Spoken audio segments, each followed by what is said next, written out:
Dobar dan, dobrodošli u recepturu. Ja sam Tanja i danas pravim ukusan domaći pekmez od marelica. Vjerujem kako je mnogima baš ovo najomiljeniji pekmez, a budući da upravo traje sezona marelica, sada je pravo vrijeme za njegovu izradu. U sljedećih nekoliko minuta vidjet ćete sve što je potrebno kako biste sami napravili ovaj odličan pekmez. Za ovaj ukusan pekmez trebamo marelice, šećer, želirnu masu i limun. Za početak ću oprati marelice i ostaviti ih da se odcijede.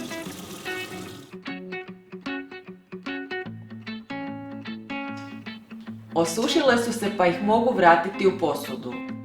Inače, ove marelice su iz maminog vrta i ove godine su baš dobro rodile, a uz to su i jako ukusne.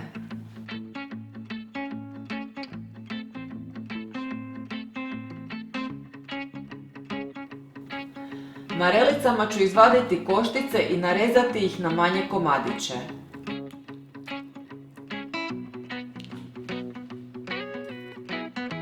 Mogu biti dosta mekane, glavno je samo da nemaju trule dijelove.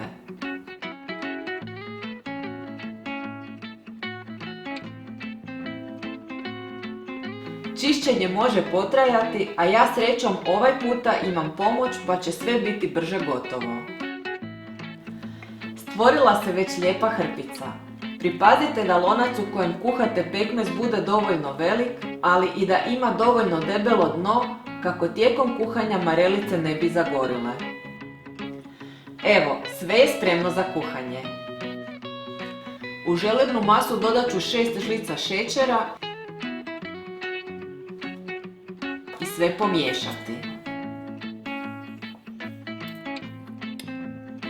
Uključujem štednjak i ubacujem je u lonac s marelicama. Voće sada treba zagrijavati na najjačoj vatri uz stalno miješanje. Već se lagano osjeća fini miris marelica. Ovo ću vrijeme iskoristiti i za cijeđenje limunovog soka. Na ovu količinu marelica iscijedite 2 do 3 limuna, ovisno o tome kakav pekmez volite. Ako su marelice kiselije, stavite manje limuna. Marelice su pustile dio svojeg soka. Maknut ću ih sa štednjaka i usitniti štapnim mikserom.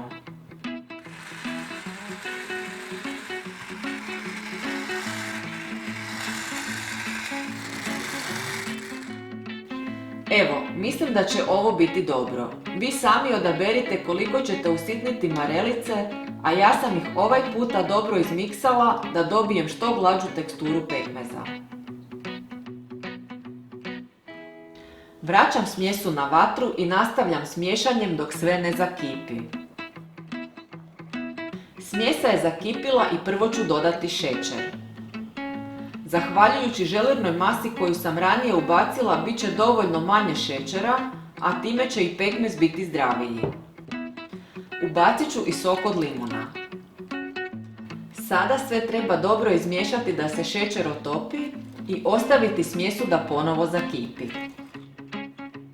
Nakon što zakipi, duljina kuhanja piše na pakiranju želirne mase, a s ovom koju koristim smjesa se treba kuhati još 3 minute. Ovu pjenicu koja se skuplja treba pažljivo ukloniti kako ne bi ostala u pekmezu. Ako želite, slobodno je kasnije možete pojesti. Evo, sva pjenica je uklonjena i naš je pekmez kuhan. Mičem ga s vatre.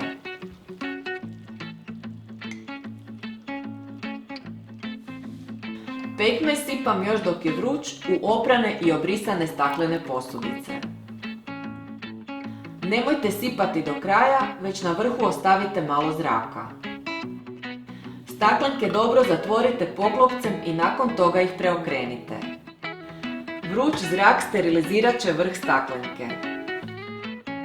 Staklenke i poklopce možete sterilizirati i tako da ih stavite u pećnicu 10 minuta na 150 stupnjeva. U tom slučaju staklenke nije potrebno preokretati, već samo dobro zatvoriti.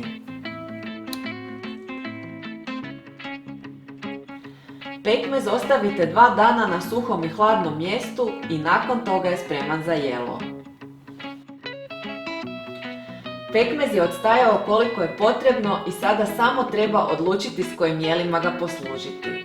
Za prvo isprobavanje odabrala sam domaće palačinke uz koje odlično ide i stvarno se oduševila njegovim okusom. Fin, mirišljav i ugodno kiselkast, ovaj pekmez od marelica bolji je od bilo kojeg kupovnog. Sladak, ali ne i presladak, bit će odličan dodatak mnogim jelima i kolačima u mjesecima koji slijede. Ako vam se svidio ovaj recept, lajkajte ga, šerajte i besplatno se prijavite na naš kanal. Pisani recept potražite na našoj web stranici receptura.com.